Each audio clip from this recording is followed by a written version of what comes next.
The woman was hacking away at something. Her son woke up from the noise and called to her. She didn't answer, just kept sitting there, didn't even turn her head to look at him. Reluctantly, he got up and walked over. But then, what he saw was a blood-smeared something, looking like part of a human body. He felt confused and a little scared. He reached out and called to her again. Then he woke up, realizing he was still in bed. But right after that, he noticed his mom was still outside, chopping away. He asked what was wrong, but just like in the dream, she didn't respond. And he saw that same thing again. He swallowed hard and reached toward her shoulder again. She was clearly startled and asked him what was wrong. Right then, he looked over and saw only 2 pieces of regular pork belly on the cutting board. So when his mom showed concern, he quickly said he was fine. She reached to feel his forehead, but he instinctively pulled back, saying maybe it was just the heat. Seeing that, she said dinner would be ready soon. But the second he turned around, he saw a horrifying scene in the mirror and collapsed to the floor in fear. When he looked again, that creepy smiling face was gone. He muttered, "Am I still not awake?"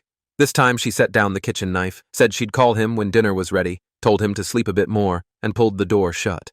He sat inside smoking, staring at the glass bottle on the table. He could clearly see something seemed to be sticking out of it. While he was puzzled, his mom opened the door, said, "Time to eat," and turned to leave. At that moment, in the mirror behind him, she'd clearly already left, but in the mirror, she was still there. Only when he turned to stub out his cigarette did she leave too. He didn't notice. After all that, at the table he kept glancing at his mom, but saw nothing unusual.